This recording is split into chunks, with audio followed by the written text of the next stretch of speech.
नमस्कार साथियों, मेरा नाम है आर के सिंह। संस्कृति आईएएस के यूट्यूब चैनल पर एक बार फिर से आप सभी का स्वागत है। बात करें तो इस समय वैश्विक जो परिस्थितियां हैं वो बड़ी ही संवेदनशील हैं।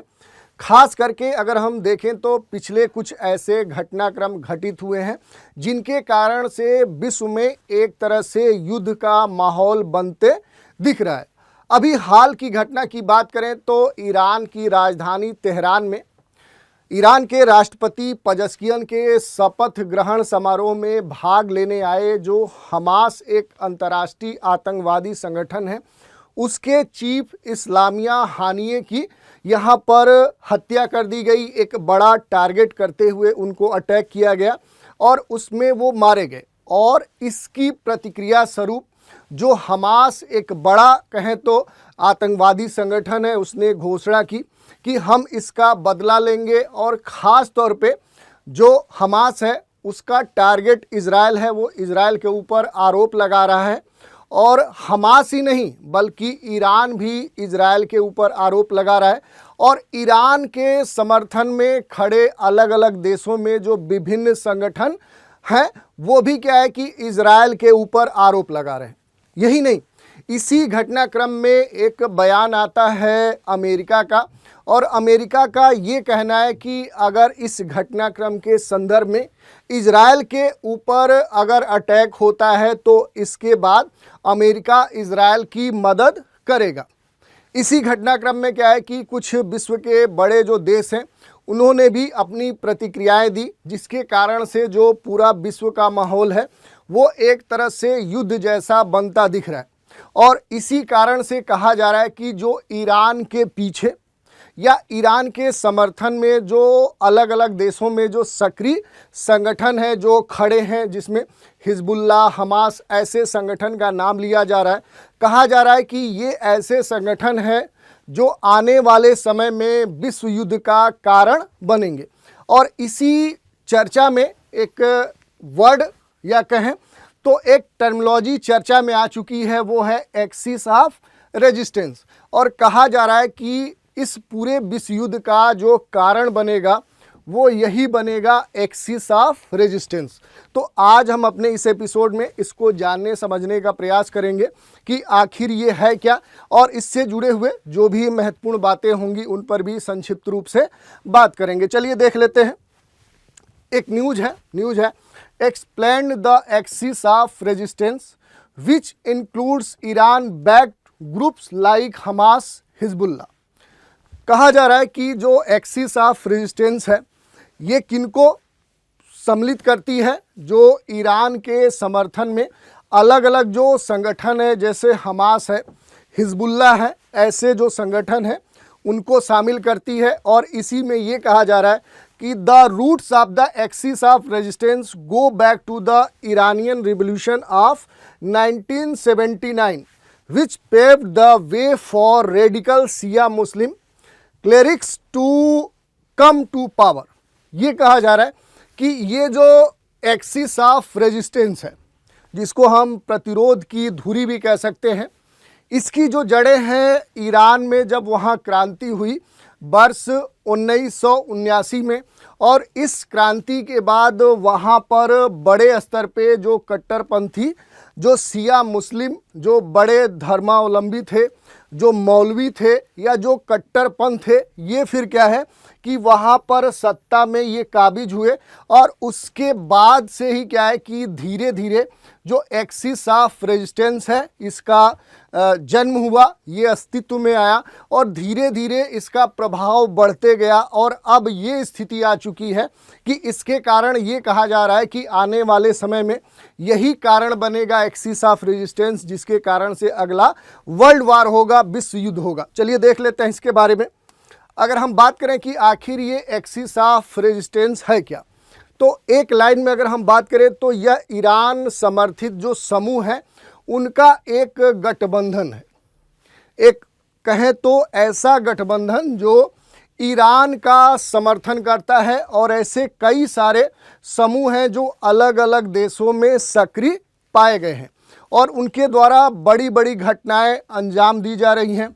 और इसी कारण से ये कहा जा रहा है कि आने वाले समय में अगर वैश्विक परिस्थितियां इस कदर बनती हैं कि विश्व युद्ध होने की स्थिति उत्पन्न होती है, तो उसके पीछे ये एक्सिस ऑफ रेजिस्टेंस ही सबसे महत्वपूर्ण कारण होगा। इसमें एक बात और महत्वपूर्ण है कि ये भी कहा जाता है कि ये जो पूरा ईरान समर्थित जो समूहों का गठबंधन है, इनका नाम पूर्व जो अमेरिकी राष्ट्रपति जॉर्ज डब्ल्यू बुश थे, उन्होंने भी इस एक्सिस ऑफ रेजिस्टेंस का जिक्र किया था। इन्होंने इसका जिक्र कहाँ पर किया था? जो बुराई की धुरी के संदर्भ में इन्होंने एक अपना वक्तव्य दिया था, जिसमें ईरान, इराक, उत्तरी कोरिया जैसे अलग अलग जो इन्होंने राष्ट्रों के संदर्भ में बातें कही थी, वहीं पर इन्होंने एक्सिस ऑफ रेजिस्टेंस का जिक्र किया था। अब देखिए, इसमें अगर हम बात करें कि आखिर एक्सिस ऑफ रेजिस्टेंस में शामिल कौन है, तो पहले हमने बताया कि ये देखिए मैप पे आपको ईरान दिख रहा है, और ईरान के समर्थन में जो समूह है, जो गुट है, जो ऑर्गेनाइजेशन है, और ये क्या है कि ये कई सारे देशों में फैले हुए हैं, सक्रिय हैं।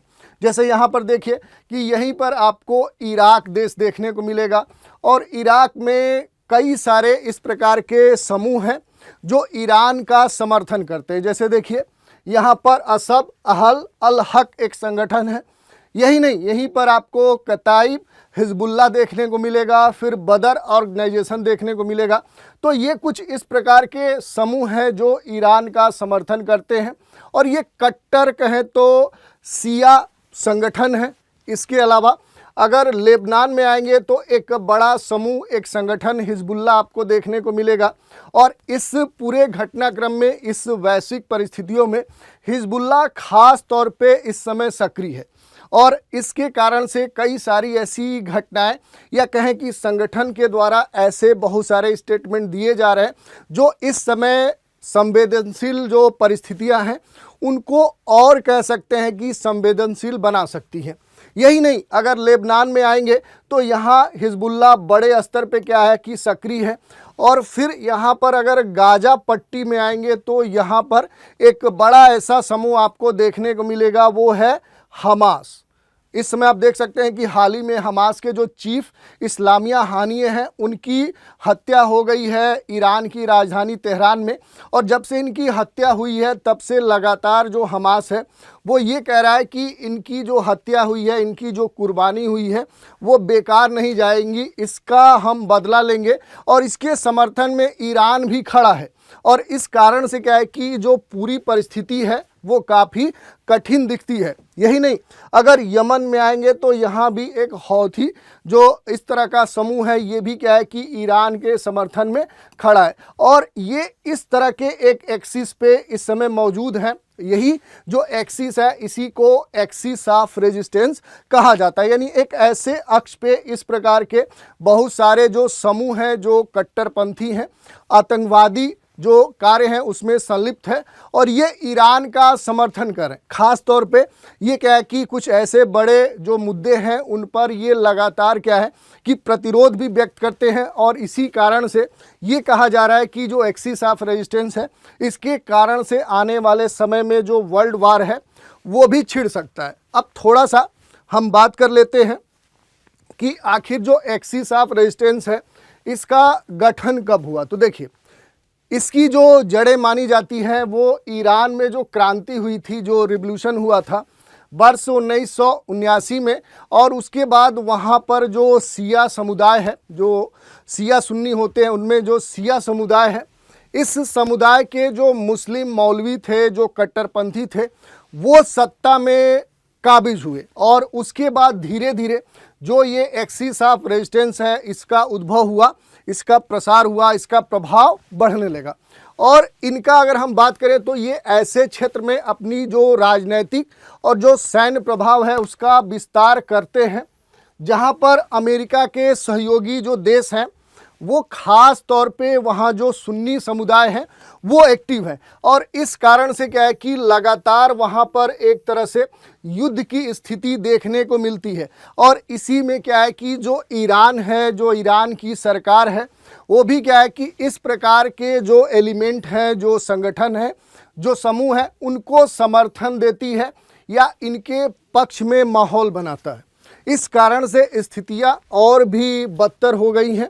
और इसमें अगर हम बात करें कि इस पूरे माहौल में जो इजराइल है उसके पक्ष में अमेरिका खड़ा है, और इस कारण से जो स्थिति है इस समय वो काफ़ी कह सकते हैं संवेदनशील है।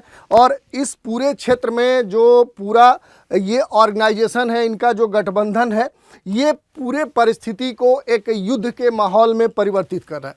अब थोड़ा सा हम इसमें बात कर लेंगे कि ये जो अलग अलग समूह हैं जो अलग अलग देशों में सक्रिय हैं, इनके बारे में हम देख लेते हैं कि जो एक्सिस ऑफ रेजिस्टेंस है उसमें कौन कौन शामिल है। तो इसमें जो बड़े ग्रुप्स हैं उसमें हिजबुल्ला है, हमास है, इसके अलावा जो PIJ है, फ़िलिस्तीन इस्लामिक जो जिहाद ग्रुप है, वो शामिल है, हौथी शामिल है। तो इनके बारे में भी थोड़ा थोड़ा हम देख लेते हैं कि आखिर इनकी बातें, इनकी विशेषताएं क्या हैं। तो सबसे पहले एक बड़ा इनका ग्रुप है हिजबुल्ला। अगर इसकी हम बात करें तो वर्ष 1980 के दशक में क्या है कि इसकी शुरुआत हुई थी ईरान के जो क्रांतिकारी गार्ड्स थे, रिवोल्यूशनरी जो गार्ड्स थे, उनके द्वारा इसको स्थापित किया गया।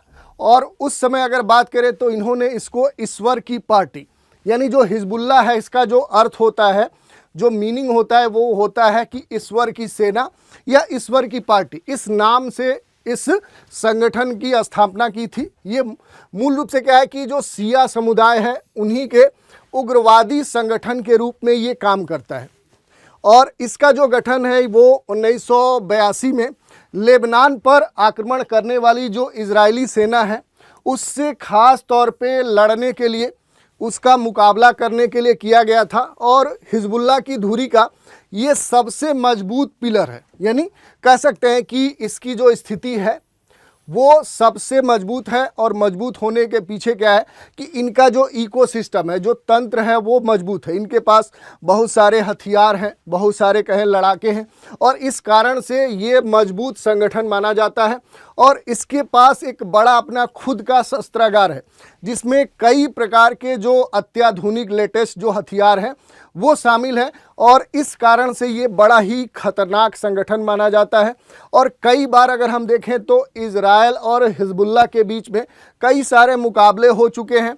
और 2006 में पहली बार इसने युद्ध लड़ा था, और तब से हम देखें तो ये लगातार विश्व के खास तौर पे पश्चिम एशिया के कई सारे क्षेत्रों में इसने बड़ी गतिविधियों को अंजाम दिया है। तो ये हमने देख लिया कि आखिर हिजबुल्ला क्या है।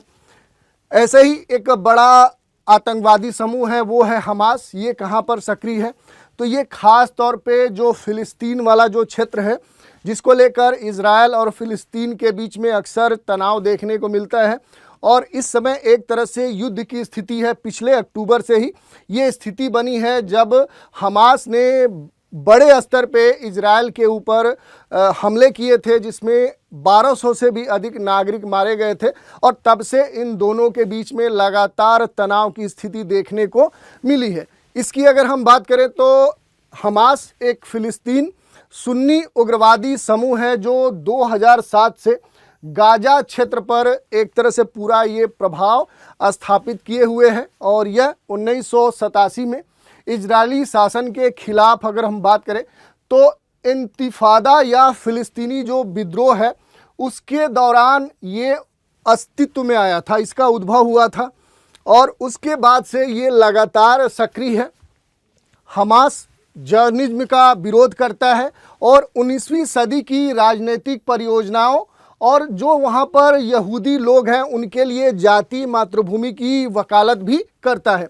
यही नहीं, ईरान को उग्रवादी समूह जो है उनको धन, हथियार और विशेषज्ञता प्रदान करने के लिए भी खास तौर पे इसी को जिम्मेदार माना जाता है। तो आप समझ सकते हैं कि ये कितना सशक्त एक संगठन है जो कि अलग अलग देशों में जो इस प्रकार के आतंकवादी संगठन हैं उनको धन भी प्रदान करता है, उनको ट्रेनिंग भी देता है, उनको अस्त्र शस्त्र भी देता है, लेटेस्ट टेक्नोलॉजी भी प्रदान करता है। ऐसे ही एक ग्रुप है फ़िलिस्तीनी इस्लामिक जिहाद जिसको PIJ बोला जाता है। अगर इसकी हम बात करें तो ये एक सुन्नी इस्लामी आतंकवादी समूह है। ये भी बड़ा ही खतरनाक समूह है। और अगर इस समूह की बात करें तो इसका जो उद्देश्य है वो फ़िलिस्तीन में एक इस्लामी राज्य की स्थापना करना है। तो आप देख सकते हैं कि फ़िलिस्तीन में ये सक्रिय है और यहाँ पर ख़ास तौर पे इस्लाम का साम्राज्य स्थापित करने के उद्देश्य से इसके जो लड़ाके हैं, इसके जो फाइटर्स हैं, जो इसके जुड़े हुए जो सदस्य हैं, वो इसके लिए लगातार यहाँ पर कार्य कर रहे हैं। और एक तरह से अगर बात करें तो अमेरिका का ये भी कहना है कि यह गाजा पट्टी और पश्चिमी तट में दूसरा सबसे बड़ा आतंकवादी गुट है और इसकी जो स्थापना है वो भी क्या है कि इस्लामिक क्रांति से ही उसी के समय हुई है, यानी वर्ष 1979 में मिस्र में मुस्लिम जो ब्रदरहुड है उनकी शाखा के रूप में इसकी स्थापना की गई थी और इसके द्वारा कई सारे ऐसे अंजाम दिए गए हैं जिसके कारण से वैश्विक स्तर पर इसकी चर्चा होती रही है। अब बात कर ले, एक और ग्रुप है वो है हौथी। हौथी जो है ये एक जायदी शिया उग्रवादी ग्रुप है और ख़ास तौर पे ये क्या है कि अगर पिछले दशक की बात करें तो तब से ये ज़्यादा एक्टिव हुआ है। ख़ास तौर पे यमन में चल रहे गृह युद्ध में ये शामिल है और वहाँ पर ये एक्टिव है। यही नहीं, इन्होंने 2014 में यमन की राजधानी सना पर भी कब्जा कर लिया था और आज उत्तरी यमन पर उनका खास कब्जा है। यही नहीं, अगर समुद्र के रास्ते जो शिप जाते हैं उनके ऊपर भी इनके द्वारा अक्सर अटैक हमें देखने को मिलता है। ये बहुत सारे ऐसे जो शिप पर यात्री होते हैं या जो संचालक होते हैं उनको ये क्या करते हैं कि किडनैप कर लेते हैं, बंधक बना लेते हैं और फिर उससे जुड़े हुए जो लोग हैं उनके सामने अगर हम बात करें तो फिरौती की मांग करते हैं। ऐसी कई सारी घटनाएं विश्व में इनके द्वारा संचालित हो चुकी हैं और पिछले 7 अक्टूबर के अगर बाद की हम घटना की चर्चा करें तो गाजा पर इजराइल के हमले के जवाब में इस समूह ने लाल सागर को पार करने वाले जो विभिन्न जहाज हैं उनके ऊपर लगातार अटैक किए। खास तौर पे जब इनको ये पता चला है कि ये कहीं न कहीं इसका संबंध इजराइल से है या किसी ऐसे पश्चिमी देश से है जो कहीं न कहीं इजराइल के समर्थन में है, तो वैसे जो शिप हैं उनके ऊपर खास तौर पे इन्होंने अटैक किए हैं और इस कारण से देखें तो विश्व स्तर पे इनकी चर्चा लगातार होते रही है। तो ये हमने देख लिया कि आखिर जो ये कहा जा रहा है कि जो एक्सिस ऑफ रेजिस्टेंस है वो अगले विश्व युद्ध का कारण बनेगा, तो आखिर ये एक्सिस ऑफ रेजिस्टेंस है क्या, इसमें कौन शामिल है, इसकी उत्पत्ति कब हुई, इसमें शामिल जो संगठन है वे कौन से हैं और आने वाले समय में इसका जो प्रभाव हो सकता है वो देखने वाली बात है। लेकिन ये स्पष्ट है कि इनके द्वारा पूरे विश्व का जो माहौल है उसकी शांति जो व्यवस्था है उसमें लगातार व्यवधान उत्पन्न हो रहा है। तो इससे तो इतना स्पष्ट है कि आने वाले समय में यदि परिस्थितियां संवेदनशील होती हैं तो इनका सबसे महत्वपूर्ण योगदान होगा। ये उसके धुरी में होंगे, उसके एक्सिस में होंगे, यही उसके केंद्र में होंगे, इतना स्पष्ट है। तो आज की ये चर्चा थी। आज के एपिसोड में इतना ही। नए एपिसोड में एक नए विषय के साथ फिर मिलेंगे, तो आप हमारे साथ बने रहें। इसके लिए धन्यवाद।